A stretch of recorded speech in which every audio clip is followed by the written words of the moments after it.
Presidente Lula embarca amanhã em direção à Índia e depois vai à Coreia do Sul.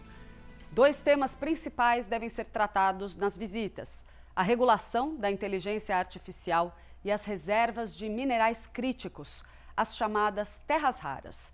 Nosso enviado especial, Américo Martins, já está em Nova Delhi e traz todos os detalhes para a gente ao vivo. Muito bem-vindo, muito bom dia para você. Aí já anoitecendo, né, Américo, pelo que eu posso ver aqui, clima de carnaval, mas você aí tá de olho na agenda do presidente Lula. Bom dia para você. Olá, Clarissa, muito bom dia para você, um excelente dia também para todos que nos acompanham. Aqui já início de noite, como você disse, exatamente 6 horas e 29 minutos aqui em Nova Delhi, horário de rush, inclusive, com os carros buzinando terrivelmente. É uma forma de dirigir aqui em Nova Delhi, os motoristas tentarem usar a buzina o tempo inteiro. Clarissa, essa visita, especialmente aqui à Índia, vai ser muito importante. É mais um movimento aí de aproximação do Brasil com os grandes países do chamado Sul Global. O presidente Lula já esteve 3 vezes aqui na Índia, essa vai ser a sua 4ª visita e a 2ª visita de Estado. Aqui ele vai participar também, como você lembrou, de uma reunião de cúpula muito importante sobre inteligência artificial. Países que vêm tentando aí defender uma regulação internacional sobre isso e também sobre o ambiente digital. Essas reuniões de cúpula começaram em 2023 no Reino Unido, depois já aconteceram na Coreia, na França e agora acontece este ano aqui em Nova Delhi. O primeiro-ministro indiano, Narendra Modi, é favorável, assim como o presidente brasileiro, à regulação da inteligência artificial para evitar o uso, por exemplo, de fabricação de vídeos falsos, de informações falsas, que podem comprometer, inclusive, a democracia.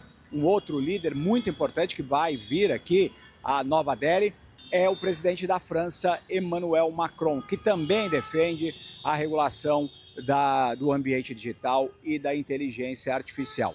O presidente Lula vai fazer, inclusive, um discurso no encerramento dessa cúpula, muito provavelmente defendendo essa necessidade de uma regulação que seja internacional, que seja respeitada basicamente por todos os países, aqueles que investem muito em inteligência artificial e aqueles que estão começando a consumir cada vez mais, como é o nosso caso no Brasil e o caso das pessoas também aqui na Índia e em vários outros países. Depois dessa reunião de cúpula, o presidente Lula dá início formalmente à visita de Estado aqui à Índia. Ele vai ter reuniões privadas com o primeiro-ministro Narendra Modi. Os dois vão conversar muito sobre a questão internacional, a defesa do multilateralismo.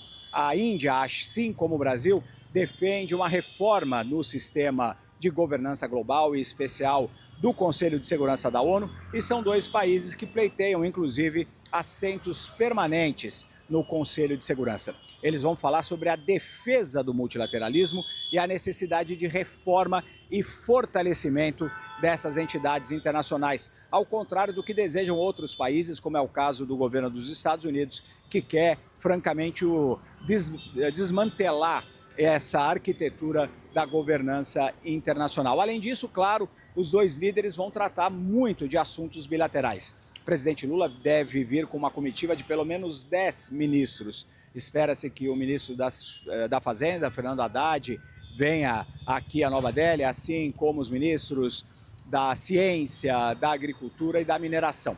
Um outro ponto importante na reunião com Narendra Modi vai ser a assinatura de acordos entre Brasil e Índia e memorandos de entendimento. Um deles diz respeito às terras raras e os minerais críticos. A Índia, assim como o Brasil, defende que os países devem exportar simplesmente como simples commodities essas terras raras, esses minerais críticos. Eles defendem, assim como o Brasil, tanto a Índia como o Brasil, defendem que os investidores nessas terras raras e minerais críticos façam o beneficiamento desses minerais no solo onde ele é encontrado, no território onde é encontrado. Então o Brasil, por exemplo, poderia fazer acordos com a China, com os Estados Unidos, com a Europa, para a extração desses minerais raros, mas desde que eles sejam beneficiados no Brasil, gerando emprego e agregando valor nessa cadeia de produção. A Índia tem essa mesma visão e os 2 países vão assinar um comunicado conjunto, um memorando de entendimentos defendendo esse tipo de posição. Depois, o presidente ainda vai à Coreia, onde vai fazer uma outra visita de Estado e vai tentar abrir mercados, especialmente para o agronegócio brasileiro. Clarice.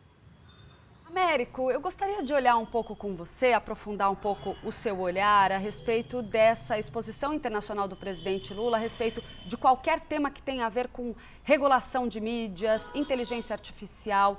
Pelo que você observa em outras nações aí que têm dialogado ou que vão participar desse diálogo agora, dessas visitas com o presidente Lula, a gente sente alguma receptividade para essa agenda? Porque isso é algo que o presidente vem tentando trabalhar também aqui no Brasil. Clarissa, existe uma receptividade muito grande em algumas partes do mundo. O presidente Lula já fez a defesa da necessidade dessa regulação até na ONU, já fez discursos na Europa. Muitos países europeus têm essa visão. Um dos principais países europeus que defende sim a regulação tanto do ambiente digital propriamente dito, redes sociais, a responsabilidade das big techs e também da inteligência artificial, a França. O presidente Emmanuel Macron vai comparecer aqui ao evento e ele tem defendido muito essa posição da regulação. Outros países que lideram a União Europeia também discutem a necessidade disso até para fortalecer e proteger a democracia. A Índia e outros países do sul global, em crescimento, a África do Sul, por exemplo, também têm posições semelhantes. Agora, existem oposições também. A mais significativa delas é a oposição do governo dos Estados Unidos, que nessa administração do presidente Donald Trump mudou completamente a visão que vinha sendo adotada pelo Joe Biden, que chegou até a aceitar mencionar esse tipo de regulação quando aconteceu, por exemplo, a cúpula do G20 no Brasil. Depois, com a troca do governo dos Estados Unidos, a Casa Branca passou a ser muito mais alinhada das Big Techs. Então, é uma administração que não quer nem ouvir falar em regulação de ambiente digital, de redes sociais ou da inteligência artificial. Isso, claro, e faz parte da sua pergunta, imagino, pode colocar, dependendo de como o presidente Lula se manifestar nessa cúpula, pode colocar ali num conflito com os Estados Unidos.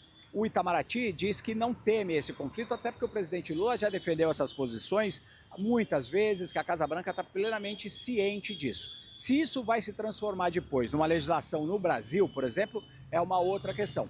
Mas o presidente Lula certamente vai fazer essa defesa aqui, mesmo sabendo que tem apoio de alguns lugares, mas tem oposição, em especial com os Estados Unidos. Vai ser muito interessante, Clarice, a gente acompanhar de perto e no detalhe esse discurso do presidente Lula, para ver se eventualmente ele adotou um tom um pouco mais ameno. Por quê? Porque ele diz que deve se encontrar com o presidente Donald Trump já em março na Casa Branca. Então, às vésperas de uma visita bilateral tão importante, com tantos pontos que precisam ser discutidos entre Brasil e Estados Unidos, talvez o presidente Lula opte por um discurso um pouco mais ameno, um pouco mais moderado. Mas ele não vai mudar, segundo me dizem todas as fontes do Itamaraty, a sua posição de defender essa regulação desses ambientes. Mas eu apostaria também numa moderação, Américo, até porque esse encontro de Lula com Trump na Casa Branca foi muito desejado pelo próprio presidente brasileiro, bastidores que vem desde aquela época em que ele teve a primeira conversa durante uma viagem internacional com o presidente americano Donald Trump, que nas conversas reservadas ali com os auxiliares mais próximos, Lula já dizia que gostaria mesmo era de ser recebido por Lula na Casa Branca com as devidas honras de chefe de Estado, que no entendimento dele demonstraria a importância do Brasil na relação com os Estados Unidos, passaria um recado para o mundo inteiro. Vamos ver como isso caminha e, de fato, eu apostaria num tomzinho um pouquinho mais baixo, mas Lula não é de recuar das suas posições em situações como essa. A gente viu isso acontecer nos últimos tempos, inclusive na relação com Donald Trump.